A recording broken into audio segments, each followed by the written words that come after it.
I hope you're having a fabulous day. We're ready to get going on our next lesson where we last left off. We have our door faces made. So what we need to do now is add some hardware so that we can open up our drawers. And we're going to be focusing on these down here. These are all drawers. And we see they need some type of hardware in order to open them and some drawer pulls.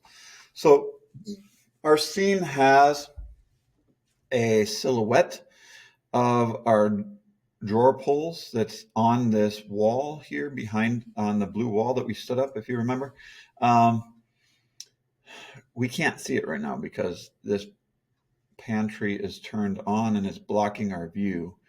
So what we need to do is we need to get rid of and hide this box here. So if I hover over here, it tells us what box it is, but we're going to turn on our toggle scene explorer and we're going to shut that off. It's box 9. Now, if I don't remember, I can go, I make sure I'm on my move tool, select and move. I'm going to select this box. When I do that, it's showing up. It's box 9 for mine. Yours may be different. And then I'm just going to click on the eyeball and that's going to shut it off. What that does is now it shows up on our blue wall here, the sketch for our drawer pull. Now, I'm going to actually draw this. I don't want to draw this in my perspective view. I want to draw it in my front view here. You can see that this is my set of cabinets. And if this grid here is getting a little bit too in the way, we can select this window and hit G, and that will shut the grid off. And the same thing up here, G for grid. I can get rid of this, and I think I'm going to work on drawing this in my right view. So I'm just going to zoom into this area here so that we can see how this looks. This is going to be made out of extruded aluminum in most cases in real life. And so I'm going to grab my line tool and let's just trace it kind of like we did for the walls, and then we'll extrude it. So I'm in a 2-dimensional view right now. So I'm going to change this because I'm not in my perspective. Instead of clicking on 2D, we're going to go to actually 2.5 because we want to design this for a 3D shape. So this is going to give us the best snap and toggle. I'm going to right click on here and I'm just going to make sure that I'm selected to my vertexes and my endpoints. I don't want anything else. I don't want midpoints and edges and faces. I just want the endpoints and vertexes here. So when that's selected, I can start clicking on all the different parts of my spline. I'm going to go along and you can see that that's locking right to my shape and makes it so much easier here. Okay, and then as soon as we finish this out, I'm going to close the spline. It's going to ask me, do you want to close it? And I'm going to want to close it so that we can extrude this shape. Okay, close spline, yes. And I can get rid of this. While this is still selected, I haven't clicked off of it yet. I'm going to go straight into my modifying tool here, and I am going to pull down and add an extrusion.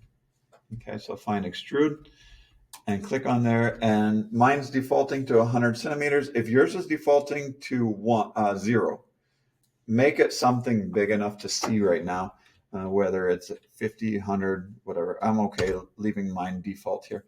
And let's restore my viewport here, Alt-W, and we can see that that is now showing up. The handle is now showing up. Let me just change the color of it so that it pops a little bit and we can see what we're working on here. I'm just going to turn it to purple for now so that it makes it a little bit more easy to see visually. Okay, so what I have now is it's not the right size. I need to slide this down. I'm going to start and attach it to this right upper drawer here.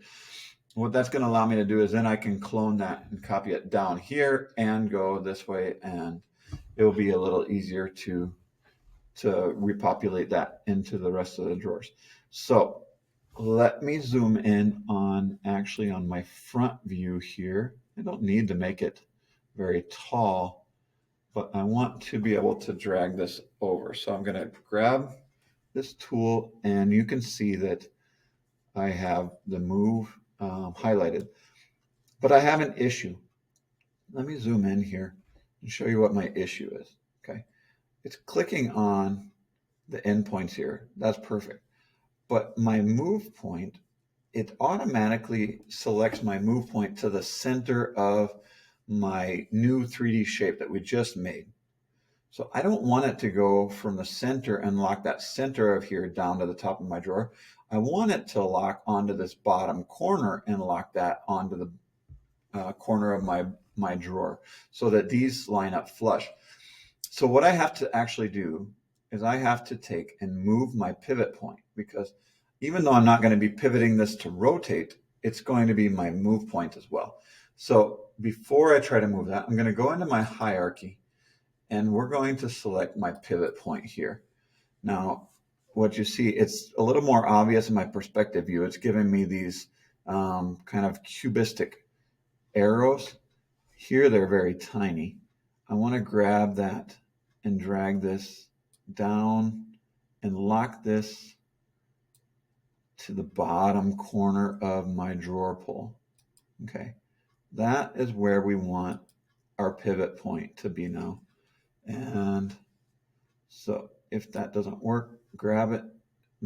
You're not dragging the long skinny arrow, you're dragging the 3D arrow, and I'm going to drop that right on the corner. Once that's done, I can deselect that. Now this is going to be my new move point. Now I can grab my whole shape and I can slide it over, or just grab this and click on it right here. It's supposed to. And there we go. And now we see that this drawer pull is locked onto this drawer. Actually, I want it to be on the far right drawer. So I'm just gonna slide it over to the next drawer.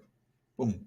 And because I'm on 2.5 and I have my endpoints and my vertexes, it's gonna lock right onto this drawer. So that's perfect. Now, you see it's too long. So the easiest way to shorten this up will be if I take this and I convert this to, you guessed it, an editable poly. So this is now an editable poly. What I want to do is I want to select the face of this and shorten this up.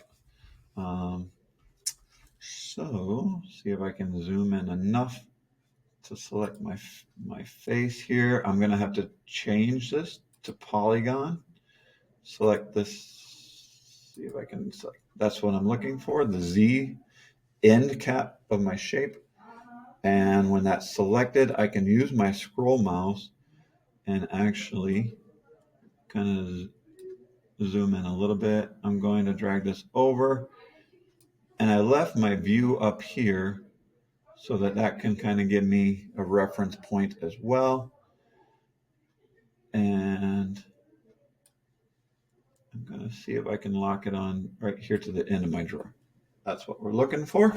When that's done, okay, then what I want to do is I want to copy and paste this down. So I'm going to shut this off. I'm going to maximize my front viewport here. And did that go a little long? I think it did. I wonder if we can rotate this real quick and shorten this whole thing up.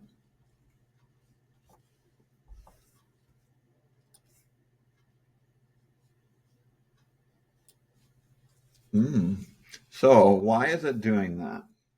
The problem that we have with it is that this 2.5 is actually turned on, and it's kind of, I'm in a 3D world and it's trying to click it into a 2D space. So I'm just going to shut that off and let me eyeball it here, and that will be just fine. The whole thing is actually a little low, isn't it? So maybe I can grab this whole shape and slide it up as well.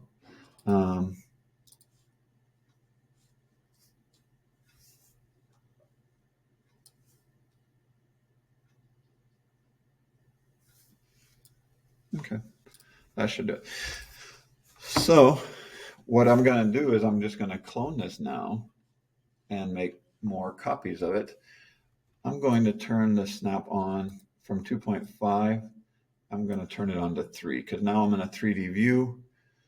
And I think I'm going to, this is supposed to be in my front view. I'll set it back. Just kind of realign my workspace and I'll go into this perspective view here. Actually, it's going to be easier for me to work with in my front view. Okay, so if I'm going to be in this view, let's turn this back on to 2.5. What we need to do is clone this. So how do we clone it? You're going to hold your shift key, grab this Y, bring this down, and we want to clone to object and not put it way too low.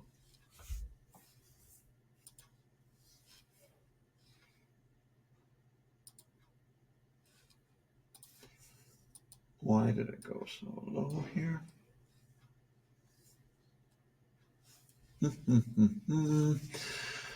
So I'm just going to undo that.